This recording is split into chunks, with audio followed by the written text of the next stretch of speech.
ನಮಸ್ಕಾರ. 5ನೇ ದಿನ 3ನೇ ಟೆಸ್ಟ್ ಪಂದ್ಯ ಡ್ರಾ ಆದ ಬಳಿಕ ಕೋಪಗೊಂಡರು ಆಸೀಸ್ನ ದಿಗ್ಗಜರು.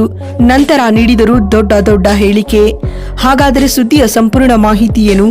ಅಷ್ಟಕ್ಕೂ ಭಾರತ ಮತ್ತು ಆಸ್ಟ್ರೇಲಿಯಾ ನಡುವಿನ 3ನೇ ಟೆಸ್ಟ್ ಪಂದ್ಯ ಡ್ರಾ ಆದ ಬಳಿಕ ಆಸೀಸ್ನ ದಿಗ್ಗಜ ಹಾಗೂ ಮಾಜಿ ಆಟಗಾರರು ಹೇಳಿದ್ದೇನು ಗೊತ್ತಾ? ಹೀಗೆ ಇದರೆಲ್ಲದರ ಬಗ್ಗೆ ಈ ವಿಡಿಯೋದಲ್ಲಿ ಕಂಪ್ಲೀಟ್ ಆಗಿ ತಿಳಿಸ್ಕೊಡ್ತಾ ಹೋಗ್ತೀನಿ.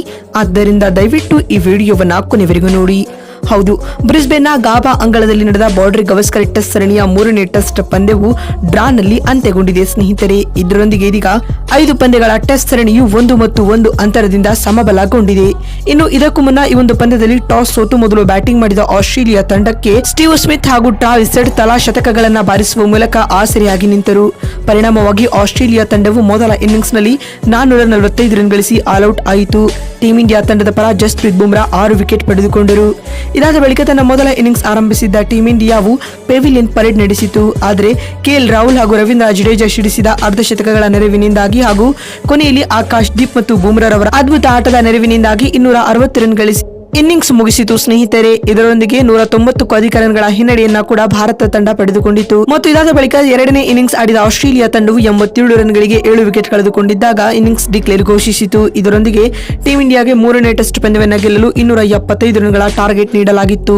ಈ ಗುರಿಯನ್ನ ಬೆನ್ನಟ್ಟಿದಂತ ಟೀಂ ಇಂಡಿಯಾಗೆ ಮಳೆರಾಯ ಶಾಕ್ ನೀಡಿದನು. ಪರಿಣಾಮವಾಗಿ 8 ರನ್ಗಳಿದ್ದಾಗ ಪಂದ್ಯ ಡ್ರಾ ಎಂದು ಅಂಪೈರ್ಗಳು ಘೋಷಿಸಿದರು. ಇನ್ನು ಇದೀಗ ಬಾರ್ಡರ್ ಗವಸ್ಕರ್ ಟೆಸ್ಟ್ ಶ್ರೇಣಿಯ 3ನೇ ಟೆಸ್ಟ್ ಪಂದ್ಯ ಡ್ರಾ ಆದ ಬಳಿಕ ಮಾತನಾಡಿದ ಆಸೀಸ್ನ ದಿಗ್ಗಜ ಆಟಗಾರರಾದ ರಿಕಿ ಪಾಂಟಿಂಗ್ ಈ ರೀತಿಯಾಗಿ ಹೇಳಿದ್ದಾರೆ. ಟೀಂ ಇಂಡಿಯಾಗೆ ಆಕಾಶ್ ದೀಪ್ ಮತ್ತು ಜಸ್ಪ್ರೀತ್ ಬುಮ್ರಾ ಬ್ಯಾಟಿಂಗ್ ಜೊತೆಗೆ ಬೌಲಿಂಗ್ ನಲ್ಲಿಯೂ ಕೂಡ ಕಾಂಟ್ರಿಬ್ಯೂಟ್ ಮಾಡಿದ್ದಾರೆ. 4ನೇ ದಿನದಾಟದಲ್ಲಿ ಅದ್ಭುತವಾದ ಆಟವನ್ನ ಆಡುವ ಮೂಲಕ ಟೀಂ ಇಂಡಿಯಾವನ್ನ ಫಾಲೋ ಆನ್ ಭೀತಿಯಿಂದ ತಪ್ಪಿಸಿದರು. ಇದು ಪಂದ್ಯದ ಚಿತ್ರಣವನ್ನೇ ಬದಲಿಸಿತು.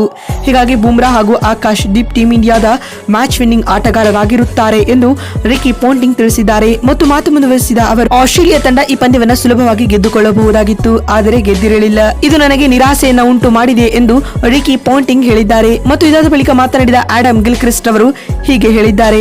ಆಸ್ಟ್ರೇಲಿಯಾ ತಂಡವು ಮೊದಲ ಇನ್ನಿಂಗ್ಸ್ ನಲ್ಲಿ ಉತ್ತಮವಾದ ಪ್ರದರ್ಶನವನ್ನು ನೀಡಿತ್ತು, ಆದರೆ ಪಂದ್ಯಕ್ಕೆ ಮಳೆರಾಯ ಅಡ್ಡಿಪಡಿಸಿದ್ದರಿಂದಾಗಿ ಪಂದ್ಯವು ಡ್ರಾನಲ್ಲಿ ಅಂತ್ಯ ಕಾಣಬೇಕಾಯಿತು. ಇದು ನನಗೆ ಖುಷಿ ತಂದು ಕೊಟ್ಟಿರಲಿಲ್ಲ ಎಂದು ಆಡಮ್ ಗಿಲ್ಕ್ರಿಸ್ಟ್ ಹೇಳಿದ್ದಾರೆ. ಮತ್ತು ಇದಾದ ಬಳಿಕ ಮಾತನಾಡಿದ ಬ್ರಿಟ್ಲಿ ರವರು ಹೀಗೆ ಹೇಳಿದ್ದಾರೆ.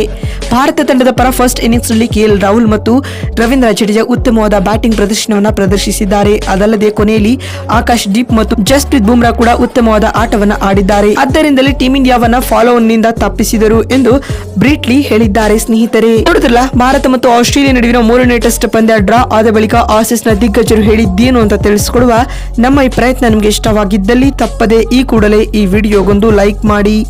ಮತ್ತೊಂದು ವಿಡಿಯೋದಲ್ಲಿ ಸಿಗ್ತೀನಿ. ಅಲ್ಲಿವರೆಗೂ ನಮಸ್ಕಾರ, ಧನ್ಯವಾದಗಳು ಸ್ನೇಹಿತರೆ.